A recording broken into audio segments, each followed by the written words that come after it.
ஆட்சிக்கு வந்த பிறகு இந்த தோராயமாக 2,69,000 கோடி ரூபாய் கடன் வாங்கியிருக்காங்க. இன்னைக்கு தமிழகத்தினுடைய கடன் வந்து 8,23,000 கோடி. 2,69,000 இவங்க ஒருத்தவங்களே கடன் வாங்கியிருக்காங்க. எப்படி நிதிநிலை சரியில்லைன்னு அவங்க சொல்லுவாங்க? இதுவரை தமிழகத்தில் 75 ஆண்டுகளா எவ்வளவு கடன் வாங்கியிருக்கோமோ அதுல 40% கடனை திமுக மட்டுமே வாங்கியிருக்கு ஆட்சிக்கு வந்த பிறகு. திமுகவை பொறுத்தவரை நிதிநிலையை உருவாக்கக்கூடிய சக்தி உங்ககிட்ட இல்ல. உள்ளே வரக்கூடிய எஃப்டிஐ இன்வெஸ்ட்மெண்ட் குறையுது, நம்முடைய டாக்ஸபிள் பேஸ் அவங்க அதிகப்படுத்தல, இண்டஸ்ட்ரியல் அவுட்புட் அதிகப்படுத்தல, விவசாயத்தினுடைய தன்மை அதிகப்படுத்தல. இவங்க ஆட்சிக்கு வந்த பிறகு பொருளாதாரத்தை ஈட்டுவதற்கான எந்த வழிவகைகளும் எடுக்காம நிதிநிலை சரியில்லைங்கிற பஞ்சப்பாட்டு எத்தனை நாளைக்கு படுவாங்கன்னா 31வது மாசத்துல அதே டைலாக முதல் நாள்ல இருந்து இன்னைக்கு வரைக்கும் சொல்றாங்க.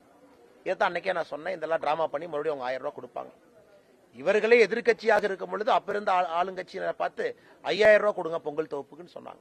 இன்னைக்கு சத்தமே இல்லாம 1000 ரூபாய் கொடுத்துட்டு முதலமைச்சர் அவர்கள் நிதிநிலை சரியில்லைங்கிறாங்க. சரி பண்ண எல்லாத்துக்குமே தெரியும்னா நிதிநிலை வந்து தமிழகத்துல சரியில்லைன்னா அது காரணமே திமுக தான். 31 மாதங்களாக ஆட்சியில் இருக்காங்க. குறிப்பா கரப்ஷன் இல்லாம தமிழகத்துக்குள்ள இன்வெஸ்ட்மெண்ட் வர முடியுமா? முடியாது. ஒரு கம்பெனி இங்க வந்து யாருகிட்டையும் போய் கையூட்டு கொடுக்காம ஒரு நிறுவனத்தை தமிழகத்தில் ஆரம்பிக்க முடியுமா? முடியாது.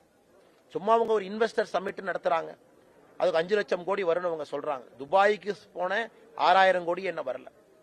தமிழகத்திற்கு இந்த ஆண்டு, இன்னைக்கு நான் சேலம் பேச்சில் கூட பேச போறாங்கன்னா புள்ளி விவரத்தோடு, இந்த ஆண்டுக்கு வந்து இந்தியாலேயே ஒரு டிப் இன் எஃப்டிஐ வந்து தமிழகத்தில் அதிகம். போன ஆண்டு வர பாத்தீங்கன்னா இந்த ஆண்டு எஃப்டிஐ இன்வெஸ்ட்மெண்ட் குறைஞ்சிருக்கு.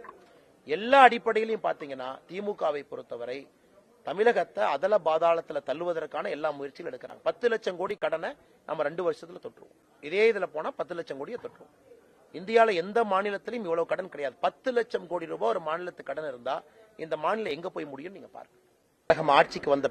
ஆட்சிக்கு வந்த பிறகு இந்த தோராயமாக 2,69,000 கோடி ரூபாய் கடன் வாங்கியிருக்காங்க. இன்னைக்கு தமிழகத்தினுடைய கடன் வந்து 8,23,000 கோடி. 2,69,000 இவங்க ஒருத்தவங்களே கடன் வாங்கியிருக்காங்க. எப்படி நிதிநிலை சரியில்லைன்னு அவங்க சொல்லுவாங்க? இதுவரை தமிழகத்தில் 75 ஆண்டுகளா எவ்வளவு கடன் வாங்கியிருக்கோமோ அதுல 40% கடனை திமுக மட்டுமே வாங்கியிருக்கு ஆட்சிக்கு வந்த பிறகு. திமுகவை பொறுத்தவரை நிதிநிலையை உருவாக்கக்கூடிய சக்தி உங்ககிட்ட இல்ல. உள்ளே வரக்கூடிய எஃப்டிஐ இன்வெஸ்ட்மெண்ட் குறையுது, நம்முடைய டாக்ஸபிள் பேஸ் அவங்க அதிகப்படுத்தல, இண்டஸ்ட்ரியல் அவுட்புட் அதிகப்படுத்தல, விவசாயத்தினுடைய தன்மை அதிகப்படுத்தல. இவங்க ஆட்சிக்கு வந்த பிறகு பொருளாதாரத்தை ஈட்டுவதற்கான எந்த வழிவகைகளும் எடுக்காம நிதிநிலை சரியில்லைங்கிற பஞ்சப்பாட்டு எத்தனை நாளைக்கு படுவாங்கன்னா 31வது மாசத்துல அதே டைலாக முதல் நாள்ல இருந்து இன்னைக்கு வரைக்கும் சொல்றாங்க. இதான் அன்னைக்கே நான் சொன்னேன், இதெல்லாம் டிராமா பண்ணி மறுபடியும் அவங்க 1000 ரூபாய் கொடுப்பாங்க. இவர்களே எதிர்கட்சியாக இருக்கும் பொழுது அப்ப இருந்த ஆளுங்கட்சியினரை பார்த்து 5000 ரூபாய் கொடுங்க பொங்கல் தொகுப்புக்குன்னு சொன்னாங்க.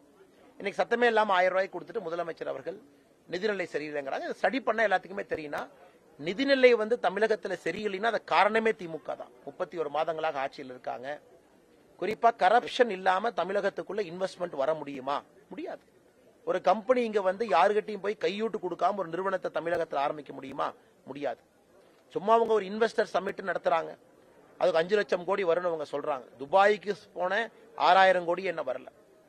தமிழகத்திற்கு இந்த ஆண்டு, இன்னைக்கு நான் சேலம் பேச்சில் கூட பேச போறாங்கன்னா புள்ளி விவரத்தோடு